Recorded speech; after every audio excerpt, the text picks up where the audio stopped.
Salut à tous, je suis Felicia. Très ravie de présenter le récap d'aujourd'hui et croyez-moi, c'est un honneur tant les commentaires que nous lisons souvent montrent que vous êtes très fidèles au programme de l'AMTV. Salut à tous nos abonnés qui nous suivent depuis le Cameroun, le Gabon, la Côte d'Ivoire, le Sénégal, la France et même l'Afrique du Sud. Ce samedi, nous allons parler de la mort de l'influenceur et businessman zimbabwéen Dzinimbi. L'homme était millionnaire. Nous parlerons de la suite des événements en Côte d'Ivoire, avec notamment l'arrestation de Pascal Affinguessan, qui tentait de s'enfuir vers le Ghana. Nous parlerons des pressions subies par les figures du mouvement EndSARS au Nigeria, qui ont notamment vu leurs comptes gelés par la Banque centrale. Nous parlerons de Samuel Eto'o, victime d'un accident de la route. Nos tops et flops de la semaine, enfin. Générique.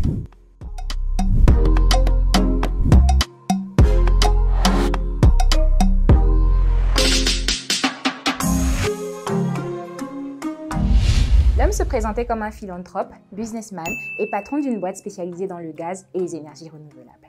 Dzinimbi, de son vrai nom Genius Kadungure, était bien connu de tous les Zimbabwéens. Un homme avec une grosse fortune et dont les frasques ternissaient l'image. Il était connu pour ses soirées bling-bling qu'il ne manquait notamment pas de publier sur son compte Instagram. Dzinimbi, c'était aussi le gros mystère autour de sa fortune. En Afrique du Sud, où sa compagnie avait une représentation, tout le monde s'accordait à dire que l'État devait se pencher sur son cas car il était soupçonné d'être un hush papi, du nom du célèbre fraudeur nigérian arrêté à Dubaï. Dans son pays, le Zimbabwe, il était vu comme le modèle de la réussite par ces jeunes des quartiers défavorisés d'où il était lui-même originaire. D'autres, en revanche, le décrivaient comme un homme hautain et arrogant. Dzinimbi avait été à plusieurs reprises tabassé par des hommes dont il avait eu des relations sexuelles avec les épouses. Ironie du sort, en 2014, un test de paternité viendra prouver que l'enfant qu'il a gardé et élevé pendant 11 ans n'était en effet pas le sien. Sûrement le karma. Dzinimbi est décédé cette semaine à bord de sa Rolls-Royce en compagnie de sa petite amie. Les deux revenaient d'une soirée arrosée. Quelques heures avant le décès, il publiait ceci sur Instagram. C'était d'ailleurs son dernier post. It's Dzinimbi. It's time to go out. Guys gonna be going down. We are going to Dreams in the next few minutes. It's gonna be going down. It's Moana's birthday. We're going to pop champagne. It's gonna be champagne showers tonight. See you there. Driving Rolls Royce Wraith. Oh.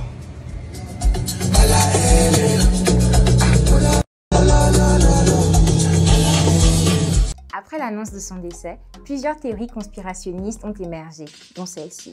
Comment expliquez-vous qu'une Rolls-Royce avec tous les équipements de sécurité ait pu cracher et brûler quand la Honda avec laquelle il était entré en collision a juste eu un choc à l'avant? Que le chauffeur de la Honda ne soit pas décédé, mais que Dzinimbi oui. Si on passe en revue la vidéo postée par Dzinimbi, arrêt sur image, on peut constater qu'il conduisait sans ceinture de sécurité. Pour le reste, c'est tellement triste de voir des jeunes partir aussitôt. Cela dit, soyez prudents sur les routes, conduisez à une vitesse raisonnable et surtout, ne pas boire d'alcool avant de conduire. Après l'accident, son corps a été retiré de la scène dans un cercueil de fortune. Attention, les images peuvent choquer. My man, my brother, shit.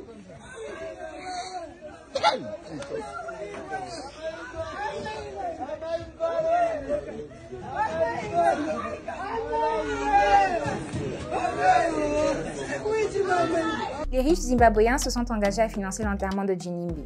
Le vice-ministre Tino Mashakaire s'est engagé à acheter un cercueil Versace à Dzinimbi.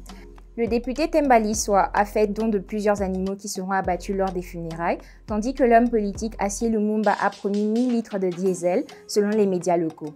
Dzinimbi de son vivant avait donné des consignes afin de se faire enterrer avec sa fortune. Que son âme repose en paix. En Côte d'Ivoire, le Conseil constitutionnel a confirmé la victoire d'Alassane Ouattara aux élections du 31 octobre dernier.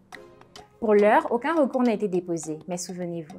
Nous vous disions dans le récap 18 qu'à la veille des résultats des élections, l'opposition par la voix d'Affinguessan avait appelé à l'élaboration d'un conseil national de transition dans le but d'organiser des élections plus justes. Nous vous disions également qu'Henri Konan Bédié affirmait que sa résidence et celle de Pascal Affi avaient été encerclées. Cette semaine, ce dernier a été accusé de tentative de déstabilisation. Pascal Affi a donc été arrêté alors qu'il tentait de s'enfuir vers le Ghana. Il aurait dans un premier temps, selon le média LSI Africa, tenté de se réfugier à l'ambassade d'Afrique du Sud à Abidjan avec l'assistance de l'ancien président Thabo Mbeki. Une tentative qui s'est avérée, au vu de la situation, être vaine. Plusieurs politiques se sont indignés de cette arrestation, notamment Guillaume Soro. Henri Konan Bédier est lui assigné à résidence, certainement à cause de son âge. Le paradoxe avec l'arrestation de Pascal Affi est qu'elle n'avait pas été annoncée par la police. Sa femme est quant à elle retenue à leur domicile avec interdiction de sortie. Son domicile est sous surveillance policière. Elle ne peut même pas recevoir de la visite. Elle aussi n'avait pas de nouvelles de son mari. Puis, des rumeurs de son décès ont circulé à Abidjan et là, la police nationale a communiqué pour dire qu'il était en audition, en espérant que tout ceci ne plonge pas la Côte d'Ivoire dans un chaos dont elle pourrait bien se passer. Au Nigeria, les principales figures du mouvement EndSARS voient du noir en ce moment. Le mouvement de contestation contre les violences policières avait pris de l'ampleur ces derniers jours. Cette ampleur exaspérait les autorités à tel point qu'elles avaient même exigé une compensation de la part du patron de Twitter pour avoir sponsorisé, ce sont leurs mots, le hashtag EndSARS et l'avoir rendu populaire. Jack Dorsey, the Twitter owner, and the Twitter International as a company for actively sponsoring and supporting the EndSARS movement by encouraging funding for this movement that have resulted into serious catastrophe for the country. I'm sure most of you are aware of what is happening. Now we have several uprisings in the country. Destruction of so many lives and properties is ongoing, and therefore we are calling on Jack Dorsey to come and pay Nigerian government $1 billion in compensation for all the damages that he caused this country. And also, we knew exactly the kind of script they play in other countries when they intervene using their social platform. So for his gross abuse of privilege, because he is a platform owner where most of the gullible Nigerians have joined and have been actively patronizing and supporting him, he went ahead, tweeted that people should donate to a Bitcoin account, an account that is untrackable. To us, the end game is to topple the government, democratically elected government of the Federal Republic of Nigeria. Le mouvement s'est toujours revendiqué sans leader, mais il semblerait que les autorités aient identifié certains promoteurs. Les jeunes Nigérians étaient descendus dans les rues il y a 3 semaines, le 20 octobre pour être précis, brûlant au passage des ponts de péage, saccageant une maison de télévision. Une enquête avait été ouverte pour savoir qui étaient les commanditaires derrière. Au terme de celle-ci, il en ressort que 20 personnes sont suspectés d'être les instigateurs de cette journée sanglante où la population était descendue dans les rues pour faire face à l'armée. Les comptes des 20 personnes identifiées ont donc été gelés par la Banque centrale du Nigeria. Du côté des victimes, cela est perçu comme une déclaration de guerre. Une commission judiciaire était chargée de siéger cette semaine sur cette affaire, mais n'a pas pu en l'absence des 2 représentants de la jeunesse qui protestent contre le gel de leurs avoirs. Jusqu'ici, cette crise a fait 20 morts au Nigeria et causé d'énormes pertes économiques. La star du foot mondial, récemment nommée ambassadeur du Tchad, a cette semaine été victime d'un accident de circulation au Cameroun. Plus de peur que de mal pour la star. Alléluia. Juste le véhicule à bord duquel il se trouvait qui en a fait les frais. Le chauffeur du bus avec lequel la voiture de Samuel Eto'o est entrée en collision a pris la fuite après l'accident. Il sera rattrapé à plus de 15 km par la police qui n'aura pas, selon les dires, hésité à lui filer une bonne raclée. Informé de la situation, Eto'o s'est rendu au commissariat où il a trouvé le chauffeur assis au sol et traumatisé.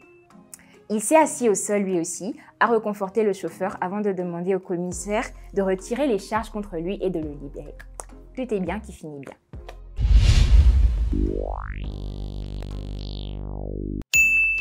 Le Soudan. Ce pays qui pratique un islam radical est depuis en train de tendre vers des règles de fonctionnement qui visent à établir l'égalité entre les hommes et les femmes. Après la condamnation de l'excision en août dernier, les autorités de Khartoum ont cette fois autorisé la tenue d'un défilé de mode mixte.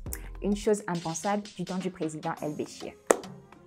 Hanan Al-Barassi, avocate et défenseuse des droits des femmes, abattue en pleine rue en Libye. La veille de sa mort, elle avait annoncé qu'elle publierait une vidéo exposant la corruption du fils de Khalifa Haftar, maréchal et homme fort de l'Est du pays. Thank you for watching this 19th episode of Elam Recap on our TV show. We hope to see... Pardon, maman, s'il vous plaît, en français. Oups. Merci d'avoir suivi ce 19e épisode d'Elam Recap. N'oubliez pas de partager, de liker, de commenter et de vous abonner. Nous vous retrouvons au prochain épisode.